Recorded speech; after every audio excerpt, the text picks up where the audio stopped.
శ్రీమాత్రే నమః. భక్తి తరంగాలు తెలుగు ఛానల్కు స్వాగతం. మీరు కనుక మన ఛానల్ని మొదటిసారి చూస్తున్నట్లయితే సబ్స్క్రైబ్ చేసుకోండి. మరిన్ని డివోషనల్ వీడియోస్ కోసం మన ఛానల్ని లైక్ చేయడం మర్చిపోవద్దు. ఈరోజే అత్యంత శక్తివంతమైన ఆషాఢ అమావాస్య. ఈ రోజున ఎవరైతే ఆ సిరి సంపదలకు మూలమైన లక్ష్మీదేవిని పూజిస్తారో వారికి ఎటువంటి కష్టాలు ఉండబోవు. కూటికి లేనివారైనా సరే కోటీశ్వరులు అవ్వడం ఖాయం. ఆషాఢ మాసంలో వచ్చే ఈ అమావాస్య నాడు తప్పనిసరిగా ప్రతి పుణ్యస్త్రీ ఆచరించవలసిన ఒక అద్భుతమైన వ్రత కథను ఇవాల్టి వీడియోలో మనం తెలుసుకుందాం. ఈ ఆషాఢ అమావాస్య నాడు ఎవరైతే ఈ కథను చెప్పినా లేక వినినా వారికి పితృదేవతల సంపూర్ణ అనుగ్రహం లభిస్తుంది. పితృదేవతల అనుగ్రహం ద్వారా మన కోరికలు తప్పక నెరవేరుతాయి. ఆషాఢ మాసంలో ఆచరించవలసిన అద్భుతమైన వ్రత కథ గురించి స్కంద పురాణంలో పూర్తిగా వివరించడం జరిగింది. కథ ప్రారంభం. ఒకానొకప్పుడు ఒక రాజు నివసిస్తూ ఉండేవాడు. అతని కుమారుడు అకాల మరణం చెందుతాడు. రాజు తన చనిపోయిన కుమారునికి వివాహం అంగరంగ వైభవంగా జరిపించాలని అనుకుంటాడు. అప్పటికే ఆ రాజకుమారుడు చనిపోయి ఉండటం వలన ఆ రాజ్యంలోని ప్రజలందరూ కూడా ఆ రాజుకు తమ కుమార్తెలను ఇచ్చేందుకు నిరాకరించిరి. అందువలన అప్పుడు ఆ రాజు తన కుమారుని ఎవరైతే వివాహం చేసుకుంటారో వారికి కొంత నగదును అలాగే రాజ్యంలోని సగభాగాన్ని ఇస్తానని చెప్పగా ఆ రాజ్యంలో ఉన్న ఒక పేద బ్రాహ్మణుడు తన కుమార్తెను ఆ చనిపోయిన రాజకుమారుడికిచ్చి వివాహం చేయటానికి నిశ్చయిస్తాడు. పెళ్లి వేడుకలకు ఘనంగా జరుగుతాయి. అయినప్పటికీ అది అమావాస్య రోజు. వివాహ వేడుక ముగిసిన తర్వాత అంత్యక్రియల కోసం చనిపోయిన యువరాజు మృతదేహాన్ని భగీరథ నది దగ్గరకు తీసుకుని వస్తారు. ప్రజలు అంత్యక్రియల కోసం పైరును సిద్ధం చేస్తూ ఉండగా భారీ వర్షంతో పాటు ఉరుములు మెరుపులతో కూడిన వర్షం కురుస్తుంది. ప్రజలందరూ కూడా భయాందోళనకు గురై మృతదేహాన్ని అమాయకమైన బాలికను అక్కడే వదిలి తమ ఇళ్లకు పరుగులు తీస్తారు. అప్పుడు ఆ బాలిక, ఈరోజు అమావాస్య కదా, ఈరోజు తిదిన అమ్మ ఎప్పుడూ కూడా దీపస్తంభ వ్రతాన్ని ప్రతి సంవత్సరము తప్పకుండా ఆచరిస్తూ వస్తూ ఉండేది కదా అనే విషయాన్ని జ్ఞాపకం వచ్చి ఆ బాలిక నదిలో స్నానం చేసి 2 దీపాలను తయారు చేసి దీపాలకు ఒత్తిని రూపొందించటానికి ఒక మొక్క యొక్క నారను బయటకు తీస్తుంది. ఆమె ఆ దీపాల్లో నీరు పోసి బియ్యం గోధుమలు లేనందువలన మట్టితోనే బాండాలను తయారు చేస్తుంది. అక్కడ జరుగుతుందంతా శివపార్వతులు మౌనంగా చూస్తూ ఉంటారు. అప్పుడు ఆమె భక్తికి ముగ్ధులైపోతారు. శివపార్వతులు ఇద్దరు ఆమెను ఆశీర్వదిస్తారు. అలాగే ఆ ప్రదేశంలో లభించిన వాటితో మాత్రమే ఆమె పూజ మొత్తాన్ని పూర్తి చేస్తుంది. అప్పుడు ఆమె పూజకు మెచ్చిన పార్వతీ పరమేశ్వరుడు ప్రత్యక్షమవుతారు. ఆమెను ఒక వరం కోరుకోమని అడుగుతారు. అప్పుడు ఆ బాలిక తన భర్తను బతికించమని ప్రార్థిస్తుంది. అప్పుడు పార్వతీ పరమేశ్వరుడు ఆమె కోరికను మన్నించి తన భర్తను బతికిస్తారు. మరుసటి రోజు ప్రజలందరూ కూడా యువరాజు సజీవంగా నడిచి రావటం చూసి ఎంతో సంతోషిస్తారు. ఆ పైన ఆశ్చర్యపోతారు. వాళ్ళిద్దరినీ తిరిగి ఊరేగింపుగా ఊళ్ళోకి తీసుకువెళ్తారు.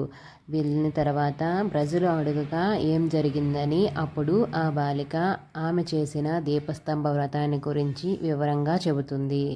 అలాగే అద్భుతమైన ఫలితాలనిచ్చిన ఈ దీపస్తంభ పూజను అమావాస్య నాడు రాజ్యంలోని ప్రజలంతా చేయాలని నిర్ణయం తీసుకుంటారు. అదేవిధంగా ఈ దీపస్తంభ పూజను ఎవరైతే చేస్తారో భర్త యొక్క ఆయురారోగ్యాలకు అష్ట ఐశ్వర్యాలకు ఎనలేని సంపదలకు మూలంగా అమ్మవారు పార్వతీ పరమేశ్వరులు అనుగ్రహిస్తారు. భక్తుల నమ్మకం. అమావాస్యకు సంబంధించి మరొక అద్భుతమైన వ్రత కథను ఇప్పుడు మనం విందాం. ఒకానొక రాజ్యంలో రాజు ఎంతో సంతోషంగా ఉండేవారు. రాజు యొక్క భార్య ఎంతో ధార్మికమైన గుణాన్ని కలిగి ఉండేది. ఎప్పుడూ శివారాధనలో ఉంటూ ఉండేది. రాజ్యంలోని ప్రజలను ఇంకా సైనిక దళాలందరినీ కూడా ఎంతగానో అభిమానిస్తూ ఉండేది. రాణిగారు తన రాజ్యభవనానికి ఎదురుగా ఉన్న షావుకారి భార్యతో ఎంతో స్నేహంగా ఉండేవారు. అయితే ఒకానొక రోజున షావుకారి భార్య ఎంతో గట్టిగా ఏడవడం గమనించి ఆమె అరుపులు రాజభవనంలో ఉన్న రాణిగారికి వినిపిస్తాయి. అప్పుడు రాణిగారు పరుగున వెళ్ళి రాజుగారిని అడుగుగా ఏం జరిగిందని. అప్పుడు రాజుగారు ఇలా చెబుతారు, షావుకారి భార్య యొక్క కొడుకు మరణించాడు, అందువలన ఆమె ఎంతగానో దుఃఖిస్తుంది అని చెబుతారనమాట. అప్పుడు రాజుగారితో రాణిగారు ఇలా అంటారు, అసలు దుఃఖం అంటే ఏమిటి అని అప్పుడు రాజు రాణి అడిగిన ప్రశ్నకు ఎంతో సందిగ్ధానికి గురయ్యి ఎలా చెప్పాలి, ఈమెకు ఎలా చెప్తే ఈమెకు అర్థమవుతుందని అని ఆలోచనలో పడి అప్పుడు రాజుగారు రాణితో ఇలా చెప్తారు, రాణి నీవు నీ కుమారుణ్ణి మేడపై నుంచి కిందకు పడివేయి, అప్పుడు నీకు దుఃఖం అంటే ఏమిటో తెలుస్తుంది అని చెప్పగా అప్పుడు రాణి మరొక ఆలోచన లేకుండా వెళ్ళి తన కుమారుని పైనుంచి కిందకు పడేస్తుంది. కానీ ఆ రాజుబాలుడు ఆ రాకుమారుడికి ఎటువంటి గాయము తగలదు. పైగా ఎంతో ఉత్సాహంగా పైకి లేచి అమ్మ వద్దకు పరిగెట్టుకొని వస్తాడు. అప్పుడు రాణిగారు మళ్ళీ ఆశ్చర్యపోయి రాజు వద్దకు పరిగెత్తుకొని వెళ్ళి, రాజా ఇలా జరిగింది, నాకు ఇప్పటికీ కూడా దుఃఖం అంటే ఏమిటో అర్థం కావటం లేదు అని చెప్పగా అప్పుడు రాజు ఇలా చెప్తాడు, నేను ఇప్పుడు యుద్ధానికి వెళుతున్నాను, యుద్ధంలో నేను ఓడి మరణించవచ్చు, నేను మరణించిన వార్త నీకు గనక అందితే అప్పుడు నీకు యుద్ధం అంటే ఏమిటో అర్థమవుతుంది అని చెప్పగా రాజు చెప్పిన మాటలకు రాణి సరే అని చెప్పి రాజుగారిని యుద్ధానికి సాగనంపుతుంది. కానీ రాజు యుద్ధంలో విజయాన్ని సాధించి విజయోత్సవాలతో ఇంటికి రావడం గమనిస్తుంది రాణి. అప్పుడు మళ్ళీ రాజు దగ్గరికి వెళ్ళి, రాజా మీరు చెప్పింది జరగలేదు కదా, మరి నాకు దుఃఖం అంటే ఏమిటో ఇప్పటికీ అర్థం కావటం లేదు, మరి దుఃఖం అంటే ఎలా ఉంటుందో చెప్పు స్వామి అని అడగ్గా అప్పుడు రాజు ఇలా చెబుతాడు, దేవి మనం గంగా ఉత్సవాలకు వెళదాము, నీవు అన్ని సామాగ్రిని సిద్ధం చేయించు, నేను మిగిలిన ఏర్పాట్లను చూసుకొని వస్తానని చెప్పగా ఇప్పుడు రాణి యాత్రకు కావలసిన అన్ని సామాగ్రిని సిద్ధం చేసి ఇద్దరూ కలిసి రాజు రాణి గుర్రం బండి పైన యాత్రకు బయలుదేరుతారు. అలా వెళుతూ ఉండగా కైలాసంలో పార్వతీ పరమేశ్వరులు ఇలా మాట్లాడుకుంటున్నారు, దేవి నీకు ఈరోజు సుఖీ వ్రత కథను చెబుతాను పదా అని చెప్పగా పార్వతీదేవి సరేనని చెప్పి అలా పార్వతీ పరమేశ్వరుడు ఇద్దరు కూడా ఒక గొర్రెలుగా మారి వనంలో విహరిస్తూ ఉంటారు. అదే వనంలోకి రాజు రాణి రావటం జరుగుతుంది. రాణి నీళ్లు కావాలని అడగ్గా రాజు దిగి అక్కడ పక్కనే ఉన్న సరస్సులోకి వెళ్తారు. రాణిగారి రథానికి పక్కనే ఉన్న గొర్రెల రూపంలో ఉన్న శివపార్వతిదేవి ఇలా మాట్లాడి ఇలా అడుగుతుంది, నాదా ఈ మహారాణికి ఎందుకు దుఃఖం అంటే తెలియటం లేదు, ఎందుకు ఎన్నిసార్లు ప్రయత్నించినా తన భర్త తన కొడుకు బతికి వస్తున్నారు, చనిపోవలేదు అని అడుగుతుంది. అప్పుడు పరమేశ్వరుడు ఇలా చెబుతాడు, దేవి ఈమె గత జన్మలో సుఖీ వ్రతాన్ని ఆచరించింది, ఇది అమావాస్య నాడు చేసే వ్రతం, ఈ వ్రతాన్ని ఆచరించటం వల్ల ఆమెకి సుఖాలు మాత్రమే ఈ జన్మలో లభించి ఒక రాణిగా రాజభోగాలు అనుభవిస్తుంది అని చెబుతాడు పరమేశ్వరుడు. అది విన్న తర్వాత రాజుగారి భార్య తన కోసం నీళ్లు తీసుకువచ్చిన రాజుతో ఇక్కడ జరిగిందంతా చెప్పింది.